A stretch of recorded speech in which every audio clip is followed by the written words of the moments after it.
Hi, I'm Bill Behrens, and I'm showing you this picture of Mount Kilimanjaro because many of the surrounding tribal people believe this is the place where God lives.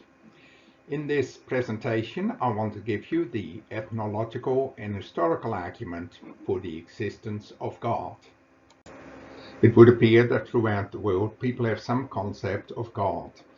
That's particularly true of the traditional religions, where we often find that people have quite an advanced concept of a supreme God. Take Africa, for example. Prince Sori Conte writes, I believe that the missionary adoption of African names for God indicates the recognition of the religiosity of the people, that they knew God. Paula Hartz writes similarly about America. From the outset, many Native American spiritual leaders recognized in the Christian God similarities to the Great Spirit they had worshipped from the beginning of time. This evidence for a widespread belief in a supreme God does not tally very well with the claims of anthropologists who believe that religion is something that evolved out of animism. Take, for example, E.B. Tylor, the founder of anthropology.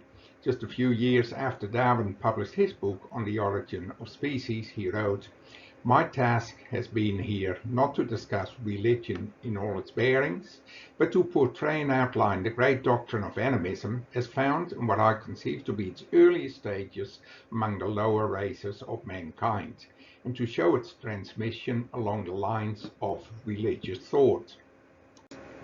Not long after, Sir James George Frazer published the book The Golden Bough, in which he claimed that religion had evolved out of magic and that it in turn was giving way to science as the new belief for mankind.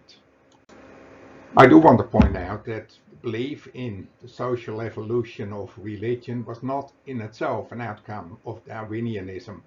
Already in 1767, Adam Ferguson had written, not only the individual human advances from infancy to manhood, but the species itself from rudeness to civilization. And in the century following, the French author Auguste Comte argued that the advance from primitive to more advanced followed three successive steps.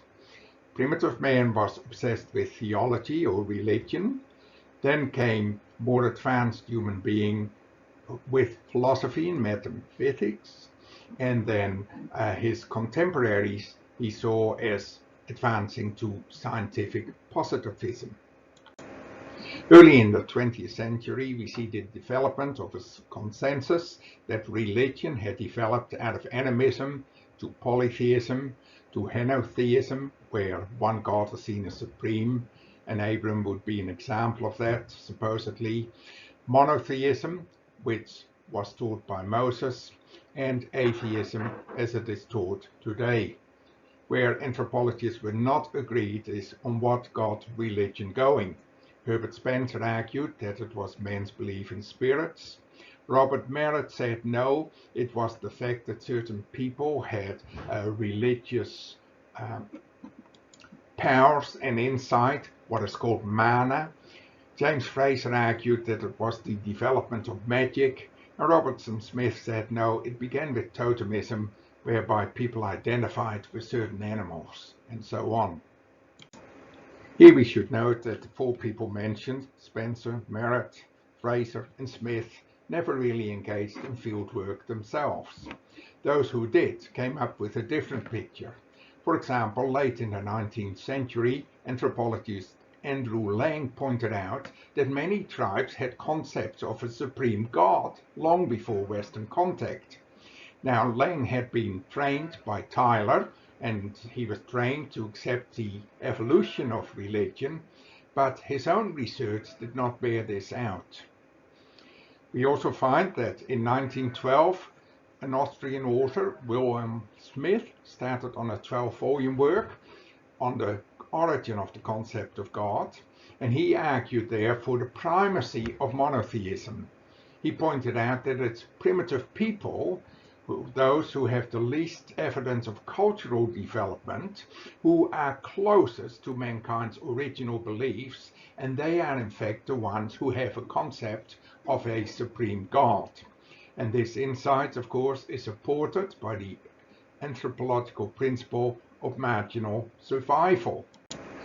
The theory of marginal survival recognizes that when culture change occurs, it occurs in the center of a culture where there's a dense population, but that at the edges, on the margins, we find the original culture persisting.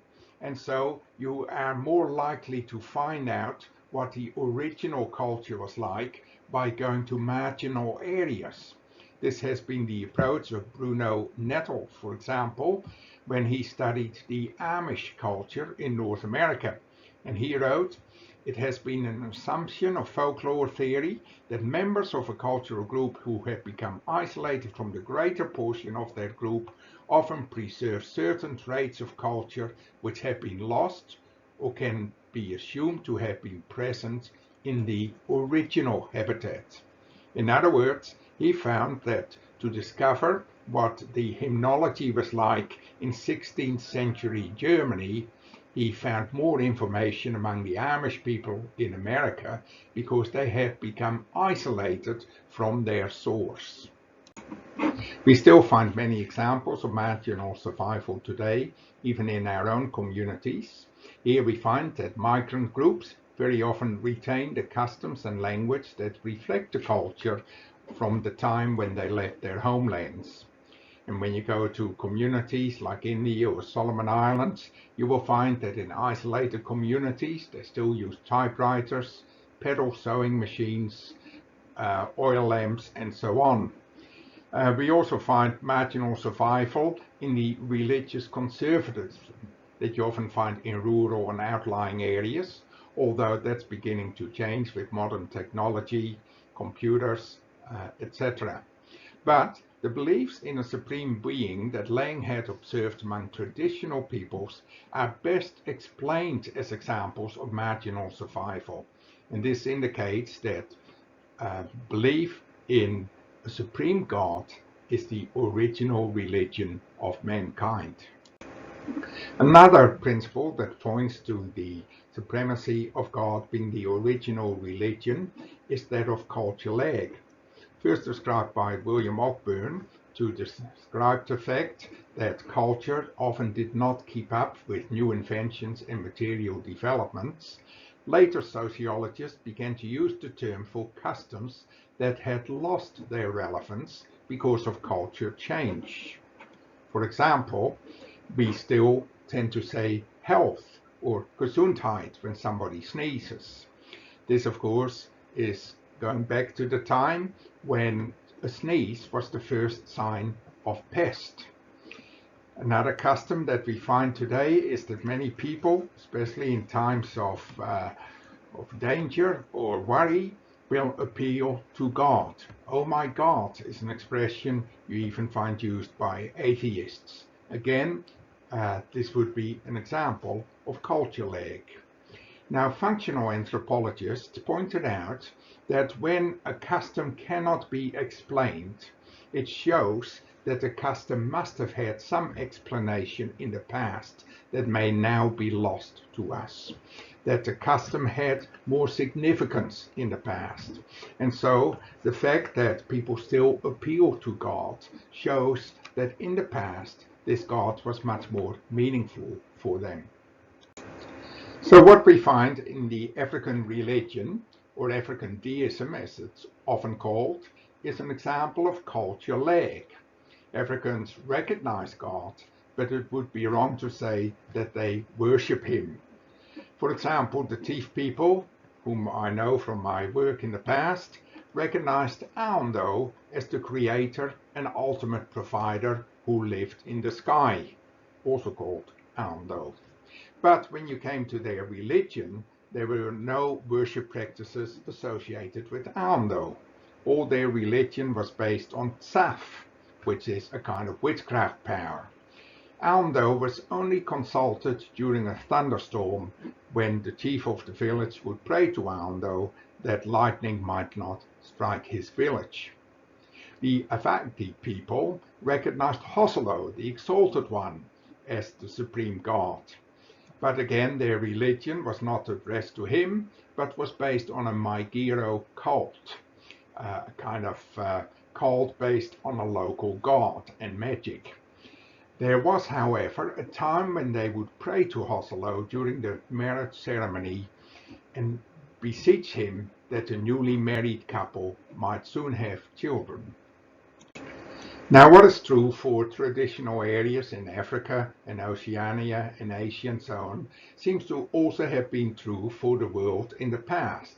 And there's a lot of historical evidence for the fact that the supreme deity was recognized in the past, where today perhaps there is not much interest in God. For example, we find that the Sumerians worshipped the god Enlil as the supreme god. For the Babylonians, it was Marduk and Abu. For the Assyrians, Esher. For the Egyptians, Amun, Horus, Ra, and Aten. In Persia, the Zoroastrian deity Ahura Mazda was worshipped. The Greeks believed Zeus to be the supreme god, and the Romans, Jupiter.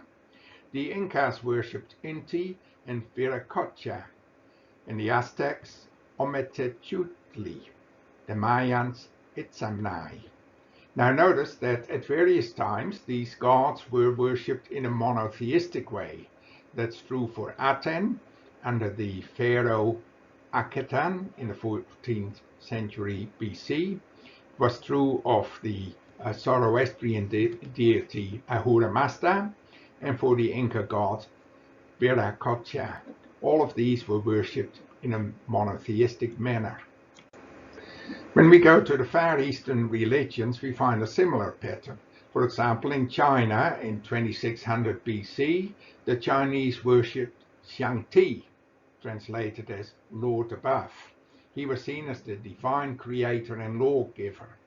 It wasn't until around the time of Confucius that the name was replaced by the more impersonal Chen, or heaven.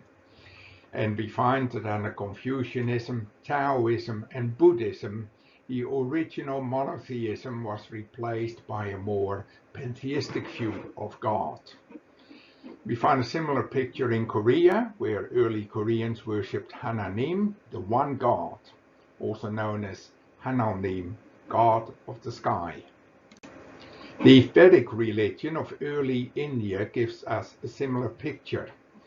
The Vedic religion is regarded as the precursor of religions like Hinduism, Jainism, and Buddhism, and its beliefs are expressed in Sanskrit texts called Vedas. And these texts are believed to be without any human author. In other words, they are believed to have been inspired. Now, many of these Vedas make mention of God as being the only God.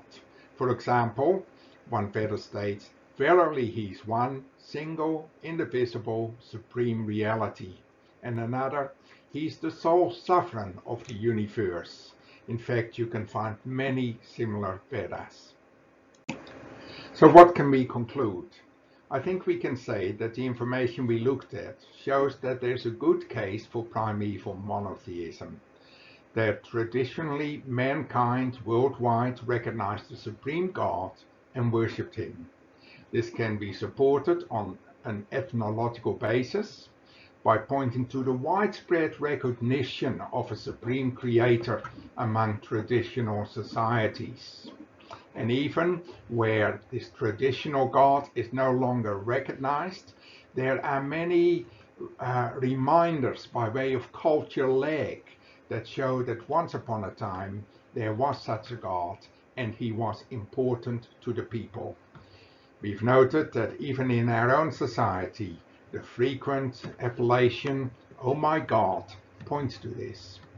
We also see that by way of marginal survivals, we see that belief in the supreme God has subsisted in those areas that were cut off from the centers of culture where cultural change took place. All of this points to primeval monotheism as the original religion. This is also then supported on a historical basis. We saw that there were many records of a belief in a supreme deity. And there are a number of instances where it's clear that people actually practice monotheism as their religion. So, what do we say? Can we say that religion has evolved from animism to monotheism, or do we say it devolved from monotheism to animism? I think there is much more support for the latter than for the first, and therefore we must conclude that monotheism is the original religion of mankind.